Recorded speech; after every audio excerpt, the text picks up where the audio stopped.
Hey, who's that annoying big mouth in Pittsburgh who never shuts up about the salary cap?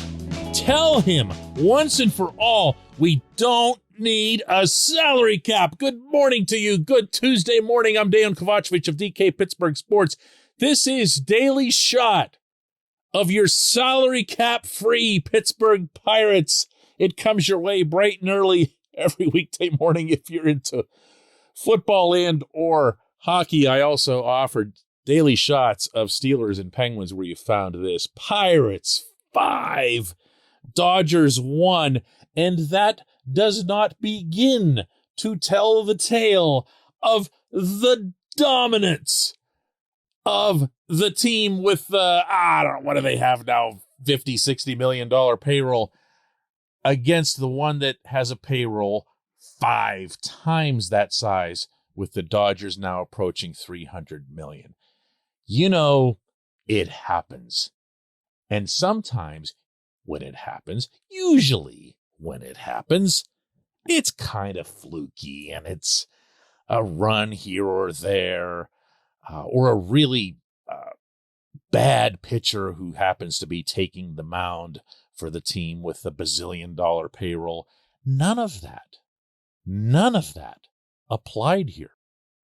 The Pirates got Jack Suwinski's first big league home run, which, by the way, was a 425-foot blast off the batter's eye in center. And remind me to tell you something about that before I close out this segment. There also was another home run by Michael Perez, his second in as many days, so much for the catching problem, right? Brian Hayes with 3 hits. He's now batting .333. Brian Reynolds, Michael Chavis, Yoshi Tsutsugo, Diego Castillo, and Ben Gamel, each with 2 hits. The hit totals for the game were 15-4 in Pittsburgh's favor. This was really a blowout by pretty much any measure, and the fact that it came against a Los Angeles pitcher, Julio Urias, who'd given up a total of 14 hits over his previous 4 starts, that's something in and of itself. But then from the Pittsburgh side, you've got Jose Quintana producing the team's first win for a starting pitcher since the 3rd week of September, as in last year, as well as the first quality start, and it was really quality. 6 innings, no runs, 2 hits, 5 Ks against 4 walks. Outstanding work by Quintana. Here's what Derek Shelton had to say about that. Yeah, I mean, we've deployed them differently, as we've talked about, and Q did a hell of a job. I mean, he pitched really well. He executed all right-handed lineup that is as good a lineup as you'll see in the National League, and he did a really nice job. From there, Anthony Banda comes on 2/3 of a scoreless inning. Will Crowe bounces back from that really weird appearance in Cincinnati where he was forced to pitch to Josh Van Meter as the emergency backup catcher, and it visibly threw him off with an inning and a third of scoreless relief with a strikeout in there. David Bednar comes in and gives up a who cares home run, but he closes it out. And yeah, what was that?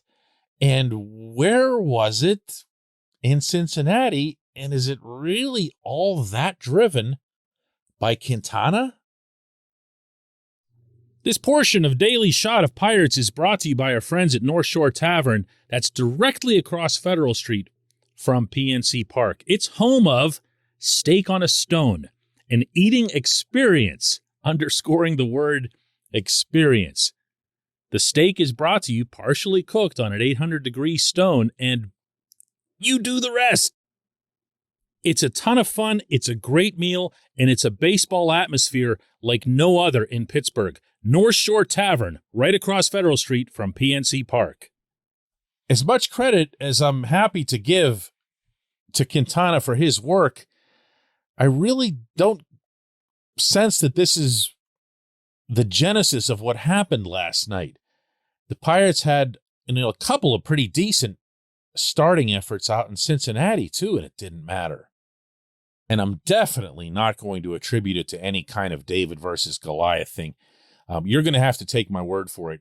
Inside a major league clubhouse, whether it's Los Angeles's or Pittsburgh's, you will not hear players talking about payrolls or comparative salaries.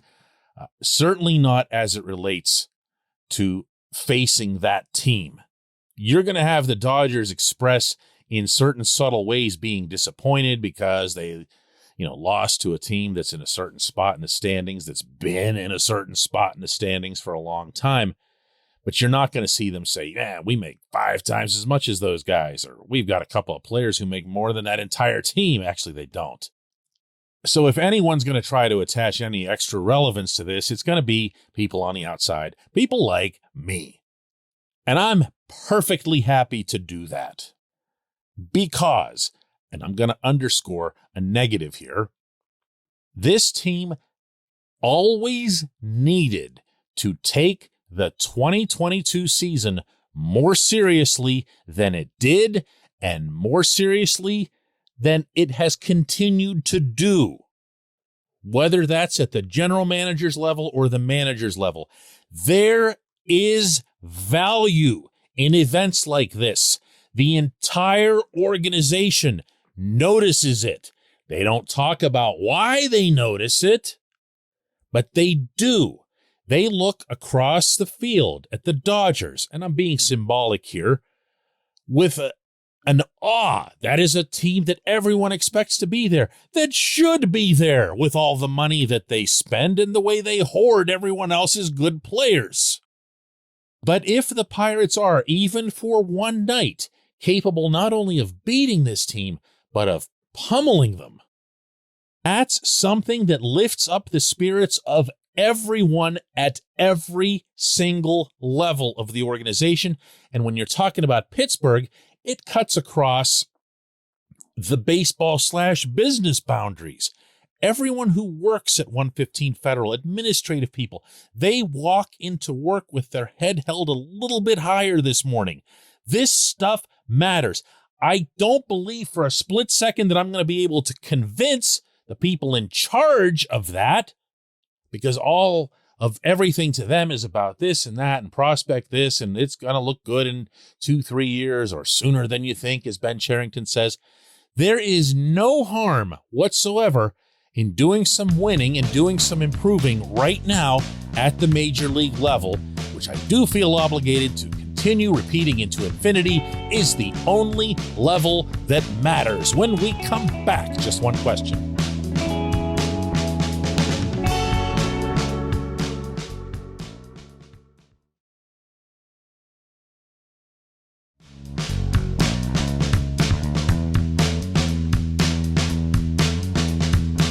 Welcome back. Time for J1Q, and today's comes from Matt Cochran, who asks simply, how good of a pickup was Jose Quintana?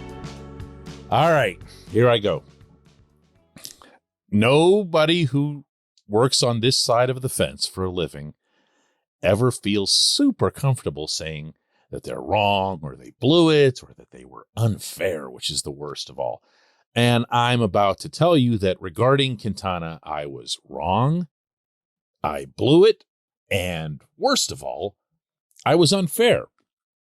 When Quintana was signed, I saw no use for it because he wouldn't be and still won't be part of the team's longer-term future. And as much as I'm okay with bringing in guys who are stopgaps, or this one, as I'd spoken all the way back to when he was signed, didn't seem like a real prudent one. I liked the Tyler Anderson signing the year before. I felt like Anderson could give the Pirates some quality starts and could build himself up into a real asset by the trade deadline, which is the main reason that you bring in someone like this, in addition to, of course, the pie in the sky notion that you'd be competing for something at any point in the year.